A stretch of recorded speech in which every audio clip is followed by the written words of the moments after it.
Elhamdülillah, elhamdülillah, thumma elhamdülillah. İnnel hamdelellahi nahmaduhu ve nesta'inuhu ve nestağfiruh ve na'udzu billahi min şururi enfusina ve min seyyiati a'malina. Men yehdihillahu fela mudille leh ve men yudlil fela hadiye leh. Neşhedü en la ilahe illallah vahdehu la şerike leh. ونشهد أن سيدنا وسندنا ومولانا محمدا عبده وحبيبه ورسوله أما بعد فيا عباد الله أوصيكم بتقوى الله وطاعته إن الله مع الذين اتقوا والذين هم محسنون قال الله تعالى في محكم كتابه الكريم بسم الله الرحمن الرحيم ولا تنكحوا المشركات حتى يؤمنن ولا أمة مؤمنة خير من مشركة ولو أعجبتكم صدق Allahul azim. Saygılı ve hürmetli Müslümanlar. Sonki vakitte dünyada ve ayrıca memleketimizde karışık evlilikler yayılmaya başladı. Bunun en belli sebebi birçok Müslümanın dinden uzaklaşıp dünya ve nefis arzularının arkasından ketmeleridir. Çünkü Yüce Allah'ın koygan kanununa göre insanlar özlerine fıtratı ve ahlakı cihetinden yakın kimselerini saylarlar. Bunu Yüce kitabımız Kur'an-ı Kerim şu şekilde haber etti. Yaramay kadınlar, yaramay erkeklerge, yaramay erkekler de yaramay kadınlarga, temiz kadınlar temiz erkeklerge, temiz erkekler de temiz kadınlarga yaraşır. Nur suresi 26. ayet kerimesidir. Sevgili Peygamber Efendimiz Aleyhisselatü Vesselam insanların evlilik sebeplerini bir hadis-i şerifte bu şekilde haber vergen. 4 şey için evlenilir. Mal, asalet yani hürmet etilgen soydan olganı için evlenmek, güzellik ve dindarlıktır. Sen aralarından dindar olganını sayla, bahtlı olursun diye buyuruyor Peygamber Efendimiz.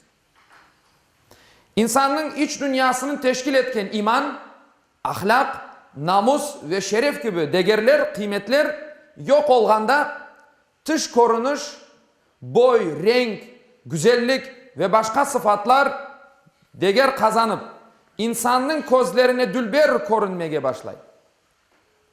Ama dış korunuşu geçici olganı için bu çeşit evlilikler çokka barmayıp bozula ve ayrılıklar çoklaşa.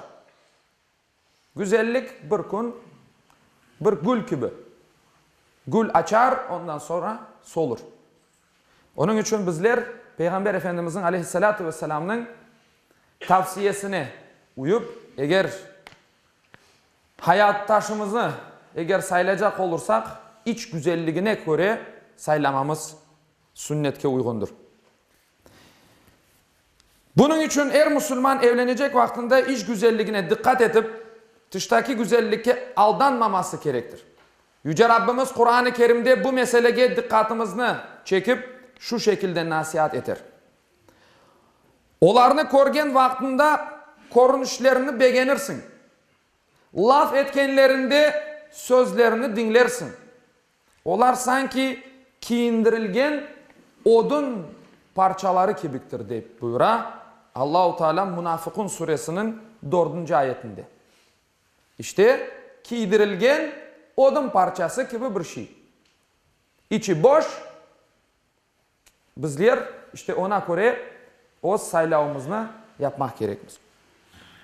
Rabbimiz bu ayette dış korunuşları güzel ama iç dünyalarının odun gibi bir boş olganı kimselerden uzak durulması gerek olganından haber etmektedir.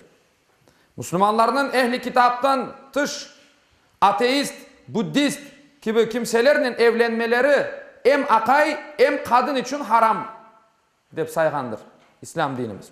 Ama kitap ehli olgan Yahudiler ve Hristiyanların kadınlarının evlenmek caiz olganını Allahu Teala bizlerge şu şekilde haber verir.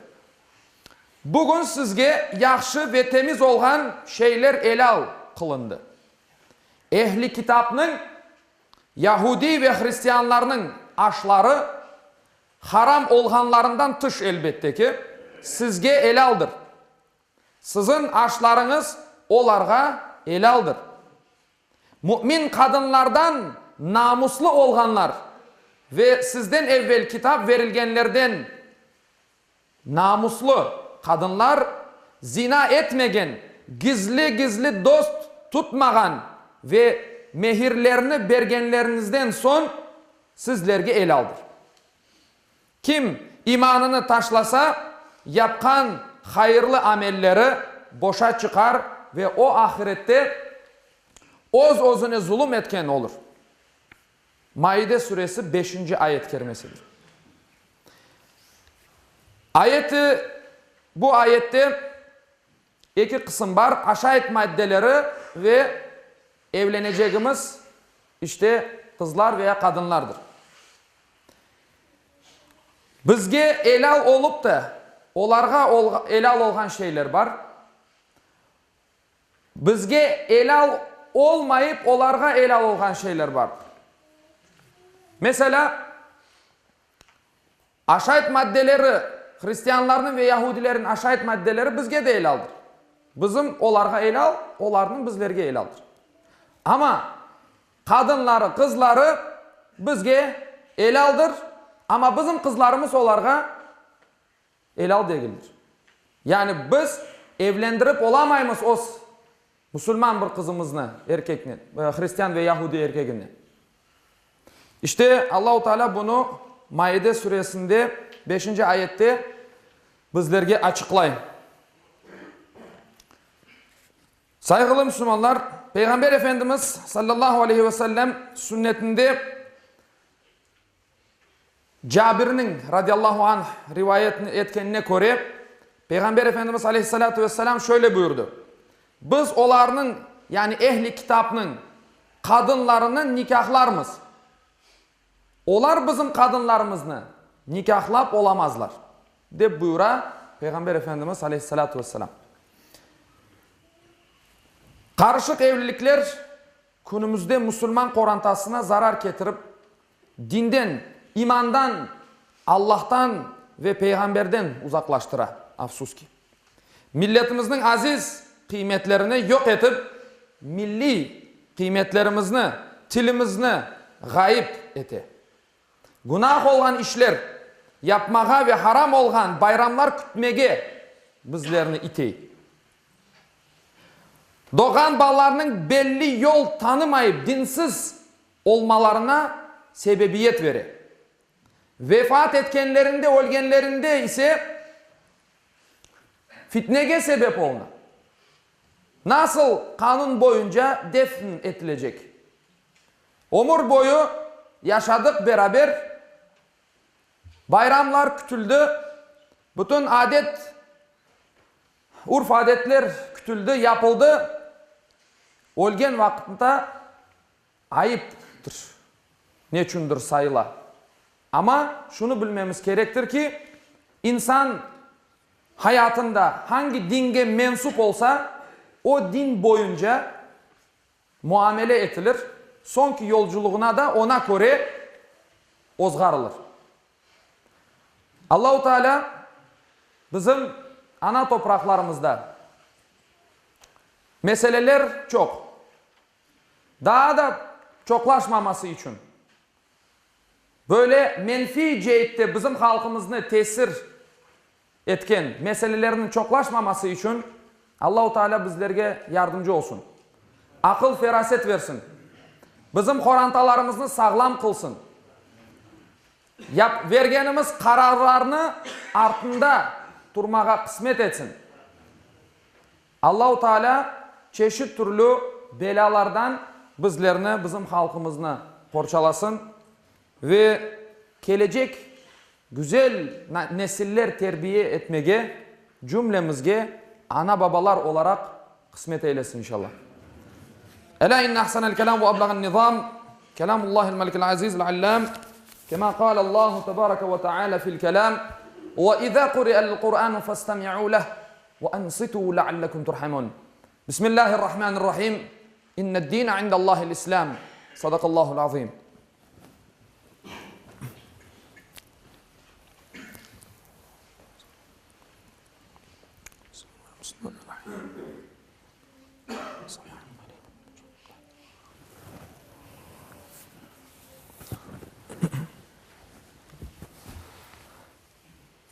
الحمد لله حمد الكاملين، والصلاة والسلام على رسولنا محمد وعلى آله وصحبه أجمعين، تعظيما لنبيه وتكريما لفخامة شان شرف صفيه. فقال عز وجل من قائل مخبرا وآمرا: إن الله وملائكته يصلون على النبي يا أيها الذين آمنوا صلوا عليه وسلموا تسليما. اللهم صل على محمد وعلى آل محمد كما صليت على إبراهيم وعلى آل إبراهيم إنك حميد مجيد. اللهم بارك على محمد وعلى آل محمد كما باركت على إبراهيم وعلى آل إبراهيم إنك حميد مجيد.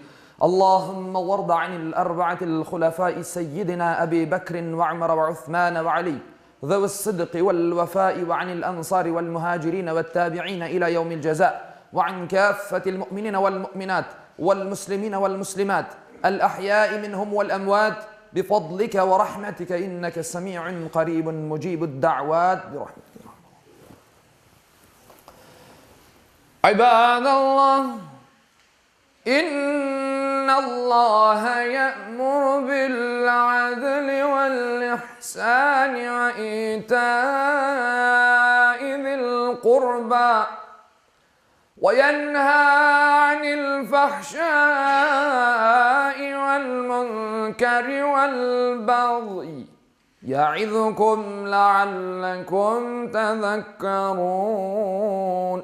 ولذكر الله أكبر والله يعلم ما تصنعون.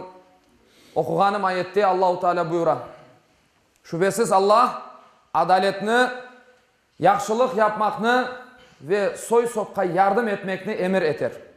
Edepsizlik, fenalık, isyan etip zulüm işlemekni de yasaklar. Tuşunup uymanız için sizlerge nasihat verir. Cumanız hayırlı ve mübarek olsun inşallah.